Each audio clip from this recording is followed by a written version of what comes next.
पुरानी दिल्ली की गलियों से निकले शिवशंकर घोड़े वाले की चूरन की गोलियां, जिसे आज सतमोला के नाम से जाना जाता है। बड़ी ही रोमांचक है इसकी कहानी, जिसे आप सुनेंगे अमित दुबे की जुबानी। तो बने रहिएगा हमारे साथ, क्योंकि इस वीडियो में होगी सिर्फ और सिर्फ सतमोला की कामयाबी पर बात। हाँ दोस्तों, नमस्कार दोस्तों, मैं अमित दुबे आप सभी का हार्दिक स्वागत करता हूँ। दिल्ली के लाल किले के ठीक सामने चांदनी चौक बाजार है, जो मुगलों के जमाने से ही बड़ा मशहूर है। कहते हैं मुगलों के जमाने में शहजादियां अपने रथों पर सवार होकर इस बाजार में शॉपिंग करने आती थी। वही चांदनी चौक, उसी चांदनी चौक में जब लाल किले से अंदर की तरफ बढ़ते हैं तो थोड़ा आगे जाकर बाएं हाथ पर एक सड़क मुड़ती है, जो दरीबा कला के नाम से जानी जाती है। यह दिल्ली की सबसे बड़ी ज्वेलरी बाजार है, ज्वेलरी मार्केट है। इसी सड़क पर आगे जाकर दाएं हाथ पर एक पतली सी गली नुमा सड़क निकलती है, जिसे किनारी बाजार के नाम से जाना जाता है, जहां पर गोटा, किनारी समेत शादियों, त्योहारों और रामलीलाओं आदि के सामान थोक भाव में मिलते हैं। हाँ दोस्तों, इसी किनारी बाजार की एक गली में शिवशंकर घोड़े वाले अपनी पत्नी और 5 बच्चों समेत एक 40 गज के किराए के मकान में रहते थे। पूरा परिवार मिलकर चूरन की गोलियां बनाता था और शिवशंकर जी उन्हें बेचते थे। कुछ इस प्रकार उनके घर का खर्चा चलता था। हाँ दोस्तों, शिवशंकर जी के बेटे और इस समय सतमोला कंपनी के चेयरमैन अनिल मित्तल जी बताते हैं कि वही 40 गज का मकान हमारा घर भी था और फैक्ट्री भी। अनिल मित्तल यह भी बताते हैं कि सुबह सुबह उठकर पहले हम सभी भाई बहन मिलकर चूरन की गोलियां बनाते थे, उसके बाद स्कूल जाते थे। कुछ इस तरह की थी हमारी जिंदगी। वे कहते हैं कि चूरन की गोलियां बनाना हमारे रोजमर्रा के जीवन की पहली प्राथमिकता थी, क्योंकि हमारे घर की रोजी रोटी उसी से चलती थी। अनिल मित्तल जब धीरे धीरे बड़े होने लगे तो उन्हें अपने पारिवारिक जिम्मेदारियों का एहसास होने लगा। इस तरह से काम उन्हें अपने पारिवारिक जिम्मेदारियों का एहसास होने लगा कि इस तरह से काम करने पर सिर्फ हम किसी तरह अपना जीवन यापन ही कर पाएंगे और इससे ज्यादा कुछ नहीं। दोस्तों, इस प्रकृति का एक नियम है कि जब तक आप उससे कुछ मांगेंगे नहीं, तब तक वह आपको उसे पाने का कोई रास्ता भी नहीं बताएगा।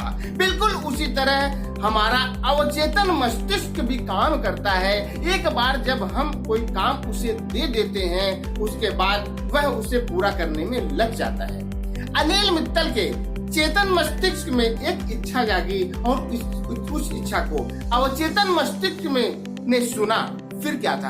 अनिल मित्तल के चेतन मस्तिष्क में एक इच्छा जागी और उस इच्छा को अवचेतन मस्तिष्क ने सुना। फिर क्या था? अनिल जी ने अपने पिताजी के उस छोटे से काम को एक बड़े साम्राज्य में बदलने का सपना देखा। उसके बाद फिर उन्होंने कभी पीछे मुड़कर नहीं देखा। परिणाम स्वरूप आखिर बदलने ही लगे उनके भाग्य की रेखा।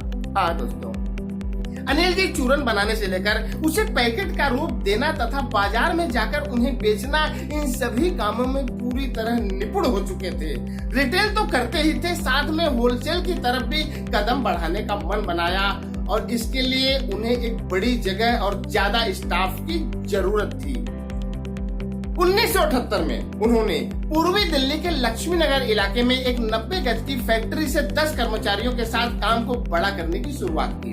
उस समय बाजार में डाबर के हाजमोला और हमदर्द के पचनोल का जमाना था। उन्होंने अपने हाजमे की गोली का नाम पचमोला रखा, जिस पर हमदर्द वालों ने केस कर दिया। उन्होंने इसके बाद नाम को बदलकर सतमोला रखा, जिस पर उनके ऊपर डाबर वालों ने केस कर दिया। लेकिन इससे निपटने के लिए उन्होंने वकील से बात करके जैसे तैसे मामले को निपटाया और सतमोला नाम को बरकरार रखा।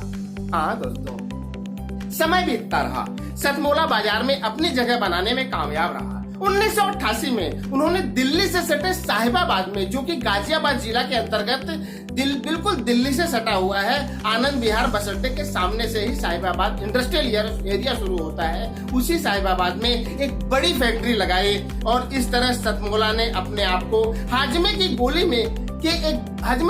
के एक बड़े ब्रांड के रूप में खुद को स्थापित किया। आज भारतीय बाजार में इनका 30 से 40% तक का चेयर है। हाँ दोस्तों, यहाँ तक का सफर तय कर लेने के बाद अनिल मित्तल जी अभी रुके नहीं थे। फिर क्या था, एक के बाद एक प्रोडक्ट बनाने की जैसे उन्होंने मुहिम ही शुरू कर दी। नमकीन, mouth freshener, fruit drink, sweets pack, gift pack आदि। आज साहिबाबाद में सतमोला की 5 फैक्ट्रियां हैं। हाँ दोस्तों, मैं गाजियाबाद, दिल्ली से गाजियाबाद जाता रहता हूँ, तो मैं साहिबाबाद से गुजरता हूँ तो सतमोला की फैक्ट्री के सामने से गुजरता हूँ तो सतमोला के हाजमे की गोलियों की खुशबू मेरे नाकों में पड़ती है। और इसी से प्रभावित होकर एक दिन मेरे दिमाग में आया कि सतमोला पे भी एक वीडियो बनाया जाए। तो मैंने ब्लॉग पढ़े, बहुत सारे वीडियो देखे, वहां से बहुत सारी जानकारियां इकट्ठी की और अनिल मित्तल जी का इंटरव्यू देखा। वहां से जानकारी इकट्ठी करके यह वीडियो बना रहा हूं दोस्तों। तो मैं क्या कह रहा था कि आज साहिबाबाद में सतमोला की 5 फैक्ट्रियां हैं और बहुत ही बड़े पैमाने पर इनका व्यापार फल फूल रहा है। इनके कंपनी में 1000 से ज्यादा कर्मचारी काम करते हैं। इनके कंपनी का पूरा नाम है SSG फार्मा प्राइवेट लिमिटेड, जिसमें SSG का फुल फॉर्म है शिव शंकर घोड़े वाला। हाँ दोस्तों, जब किसी ने अनिल मित्तल से एक सवाल किया कि इस नाम के पीछे का आखिर क्या राज है, तो उन्होंने इस राज पर से पर्दा उठाते हुए कहा, एक बार मेरे दादाजी ने एक सपना देखा कि मेरा बेटा शिव शंकर घोड़े पर सवार होकर चला आ रहा है।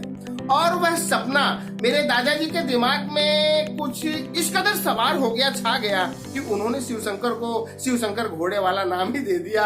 और 1940 में इसी नाम से हमारे चूरन की गोलियों का रजिस्ट्रेशन भी करा लिया। शिव शंकर घोड़े वाले के नाम से हमारे चूरन की गोलियां पूरे पुरानी दिल्ली में मशहूर होने लगी और यह सफर यूं ही चलता रहा। लेकिन 1960 के बाद जब मेरा अस्तित्व इस दुनिया में आया, इस कंपनी से मेरा जुड़ाव हुआ, तो मैंने इस काम में कदम रखा तो मेरा इरादा कुछ बड़ा करने का हुआ और मैंने अपने बड़े सपने और कड़े संघर्ष के बल पर शिवशंकर घोड़े वाले को SSG फार्मा प्राइवेट लिमिटेड में बदल दिया, जिसका ब्रांड नेम सतमोला रखा, जिसके बारे में आप अभी इस वीडियो में जान ही चुके हैं। जब अनिल मित्तल से किसी व्यक्ति ने सवाल किया कि आपकी सफलता की राहों में उतार चढ़ाव भी आए होंगे, तो उन्होंने मुस्कुरा कर जवाब देते हुए बताया कि जब मैंने अपने काम को बड़ा करने की शुरुआत की तो दिल्ली के थोक बाजार, खारी बावली और आजाद मार्केट जैसे बाजारों से निराशा हाथ लगी, क्योंकि मैं कैश में माल बेचता था और वहां के थोक दुकानदारों ने मुझे अपने काउंटर पर खड़ा भी नहीं होने दिया। उनका कहना था कि माल छोड़ जाओ, बिक जाएगा तो पैसे दे देंगे, जो मुझे नागवार गुजरा और मैंने दूसरी रणनीति बनाने पर विचार किया। अनिल मित्तल आगे बताते हुए कहते हैं कि मेरी नई रणनीति काम आई, जिसके अंतर्गत मैं खुद छोटे छोटे दुकानों पर, जैसे पान की दुकान, परचून की दुकान, छोटे जनरल स्टोर आदि पर जाता और उन्हें कैश में माल बेचकर आता। हमारे प्रोडक्ट में दम था और वह बिकने लगा। क्या अनिल मित्तल जी बताते हैं कि हमारे प्रोडक्ट में दम था और वह बिकने लगा। फिर क्या था, खारी बावली और आजाद मार्केट वाले थोक व्यापारी भी हमें ढूंढने लगे और मैंने उनसे कैश माल देने की बात कही, वे मान गए और इस तरह अपनी गाड़ी चल पड़ी। अनिल मित्तल जी कहते हैं कि अगर इंसान के सपनों में दम हो, कुछ करने का जुनून हो, दूरदृष्टि हो, रिस्क लेने की हिम्मत हो और साथ में धैर्य हो, तो व्यक्ति कुछ भी कर सकता है, कहीं भी पहुंच सकता है। अरे जब मैं पहुंच सकता हूं तो आखिर आप क्यों नहीं। दोस्तों, आशा करता हूं कि सतमोला कंपनी की यह कहानी आपके लिए प्रेरणा का स्रोत साबित होगी और इस कहानी में कुछ सीखते हुए आप भी अपने जीवन को कामयाबी की दिशा में ले जाने में सहायक होंगे। तो आज के लिए सिर्फ इतना ही। अगले वीडियो में हमारी फिर मुलाकात होगी। तब तक के लिए जय हिंद, जय भारत।